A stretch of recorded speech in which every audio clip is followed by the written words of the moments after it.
Madaling araw na nang muli kong makita si Gilbert, puyat at giniginaw dahil nagpaumaga sila sa dagat.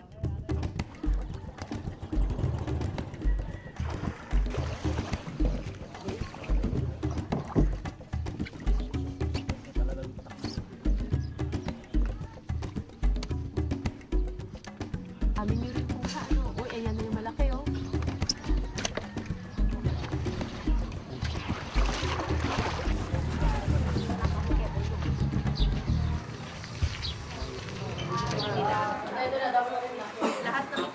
Marami ng tinderang nag-aabang sa bahay ni Aling Lina kung saan binabagsak lahat ng huli.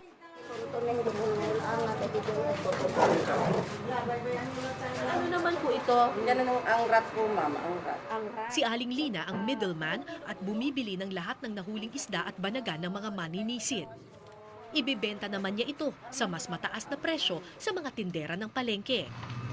So si ate yung bumibili doon sa mga bata nung mga nahuli nilang isda. Pagkabili niya doon sa mga bata, ito namang si ate at saka yung mga iba pang vendors dito, sila naman yung bibili na sa kanya. E di syempre pag bili na sa inyo, may dagdag na yon. Magkano yung dagdag nun? 10 pesos po. 10 pesos ang Per kilo po. per kilo.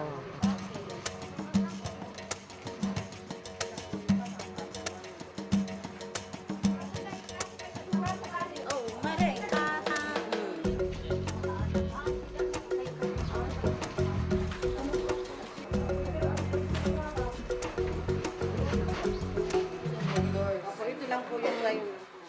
Mahigit 40 kilo ang nahuling isda ng grupo ni Gilbert, pero ang binayad sa kanila, 2,000 piso lamang. Maya-maya, ipinasok na ang mga nahuli nilang banagan.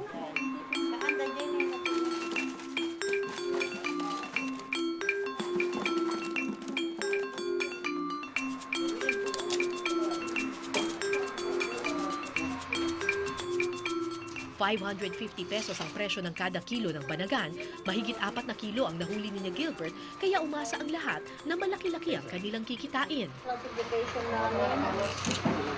Putol kasi.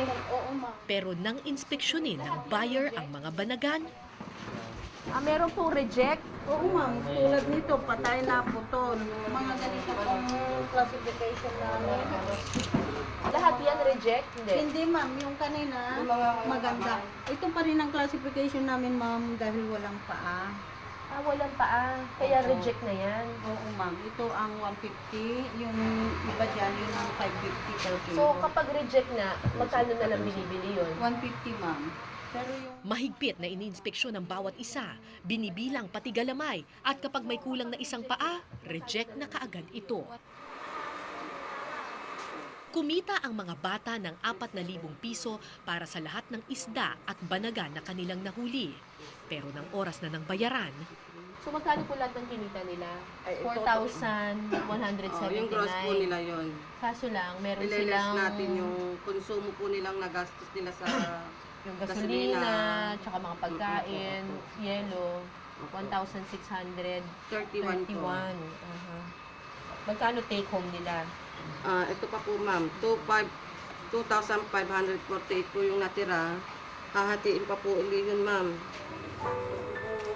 Magkano ang benta ninyo? ang kinita ng mga bata binawasan pa ng porsyento para sa kompresor at bangka. Sa huli, kumita ng tig 480 pesos lamang ang bawat isa. Ang mga reject na isda naman, pinagparte-partehan ng mga bata.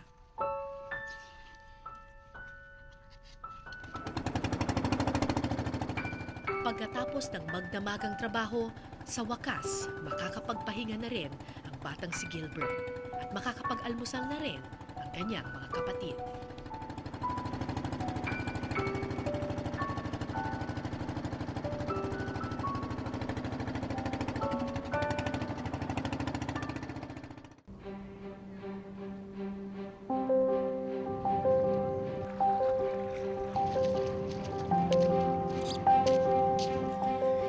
Matapos ang magdamagang paninisid sa dagat,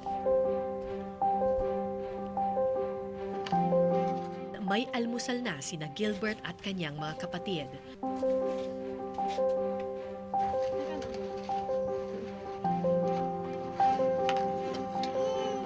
Habang kumakain ng iba, dumiretso si Gilbert sa kanyang espesyal na aparador kung saan itinatago niya ang mga ipon niyang pera. Ito po sa ilalim ng damitan ko. Saan banda?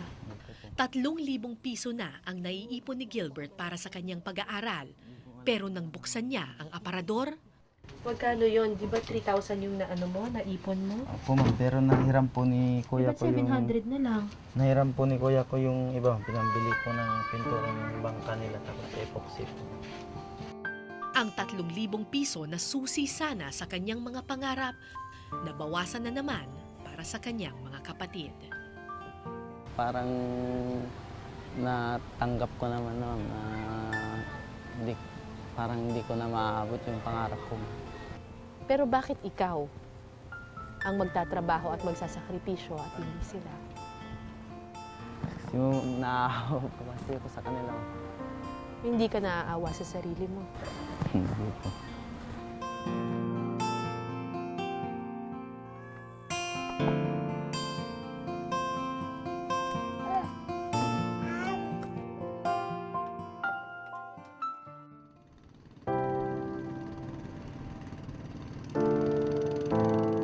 Sa mga batang umaasa sa biyaya ng karagatan,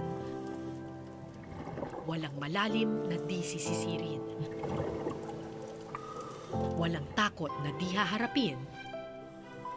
Isusugalang kahit na ano, pati ang pangarap isasakripisyo.